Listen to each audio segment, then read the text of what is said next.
안녕하세요. 서울척탑병원 신경외과 전문의 최경철입니다. 오늘 말씀드릴 주제는 척추 압박골절에 대한 내용입니다.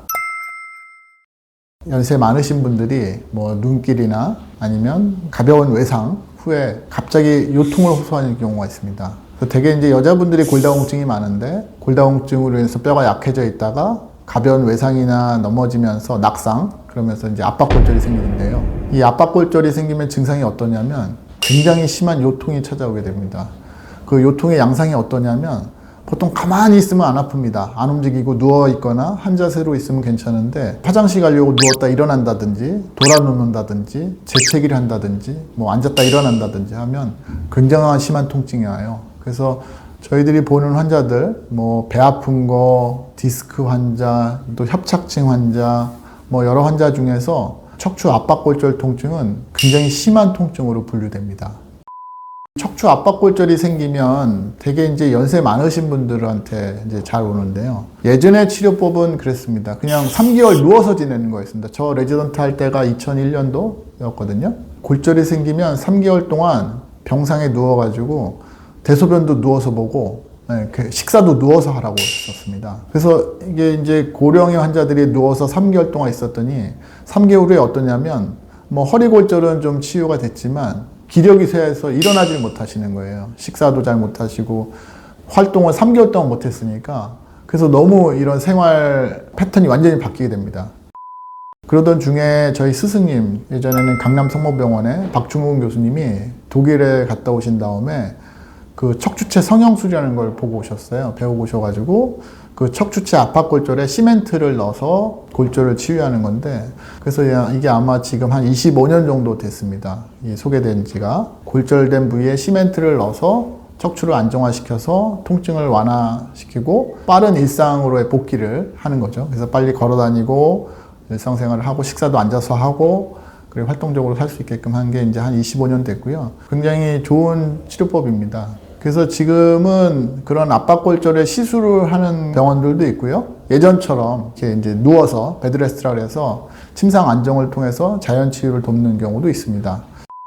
근데 서로 장단점이 있어요. 침상 안정을 통해서 굳히는 경우는 인체에 뭘 넣지 않고 해서 자연 치유가 될 수도 있겠지만 이게 시간이 지나면서 척추가 찌그러지는 경우가 생깁니다. 이게 압박골절이기 때문에 저는 이제 환자들한테 설명할 때 이게 우리 빈 박스 쌓아져 올려 있는데 이게 박스가 가운데가 찌그러지면 밸런스가 무너지기 때문에 점점 찌그러지는 경우가 생겨요. 그래서 어떤 경우는 2주, 한 달 만에 척추뼈가 한 2.5cm 정도 되는데 이게 완전히 종이장처럼 얇아지는 경우들이 생깁니다. 그러면 척추가 이 박스가 찌그러지면 어떻게 되냐면 허리가 확 굽어요. 한 달 전까지만 해도 허리가 꼿꼿했는데 가벼운 낙상 후에 환자가 허리가 확 굽어지는 경우가 생깁니다. 그래서 이런 경우에 이제 수술을 하기도 하지만 그냥 지내면 이제 갑자기 멀쩡하던 분들이 꼬부랑 할머니가 되는 경우죠. 그런 경우는 이제 삶의 질도 바뀌고 이 외형도 바뀌고 걷는 것도 원래는 잘 걷다가 이제 지팡이 쓰거나 우리 유모차 같은 걸 끌고 다녀야 되는 상황도 생겨요. 그래서 이런 것들을 생각해 보면은 골절 초기에 통증이 계속 지속되는 경우에는 시멘트 성형술을 하는 게 더 낫다고 보는 관점도 있습니다.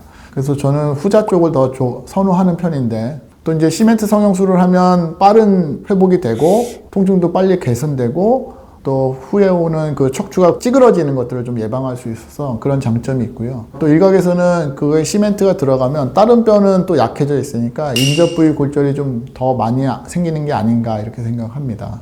그 다음에는 또 요즘은 이제 테리파라타이드라 해서 이런 호르몬 제제들이 뼈를 좀 생성하는 약들이 있습니다. 그래서 포스테오라든지 테로사 같은 약들이 개발돼서 그거는 이제 매일 맞는 주사들이에요. 골다공증 치료제인데 그걸 병행하면 뼈가 좀 빨리 힐링이 되는데 도움을 줄 수 있습니다. 그 다음은요, 이런 척추 골절이 됐는데 골절 파편이 신경을 누르거나 뒤에 인대가 다치거나 그래서 척추가 불안정성이 있는 경우가 있습니다. 그리고 또 시멘트를 넣었는데 시멘트가 안에서 움직여서 아니면 바깥으로 새어나와서 신경을 압박하는 경우에는 불가피하게 나사못 고정술을 하기도 합니다. 그래서 나사못 고정술은 보통 위아래로 한두 마디 이상씩 하게 되는데요. 아무래도 이제 고령의 환자들한테 이런 이제 핀을 박아서 고정을 해야 되니까 보통 어쩔 수 없는 경우에 이제 그런 필요한 경우들이 있죠. 이런 압박골절을 통해서 시멘트로 잘 치료가 된 경우들도 있고, 또 시멘트를 했는데 그 안에서 문제가 발생해서 신경적인 문제가 생겨서 불가피하게 나사목 고정술을 좀 해야 되는 경우들도 있습니다. 그래서 척추 압박골절을 무조건 자연 치유만 된다고 볼 수도 없고요. 또 무조건 아주 대수술을 꼭 필요한 건 아닙니다. 그래서 그거는 이제 그 상황에 따라서 어떤 MRI 소견이라든지 신경학적인 소견이라든지 그런 여러 가지들을 고려해서 의사와 상담을 해서 치료를 결정해야 될 것 같습니다.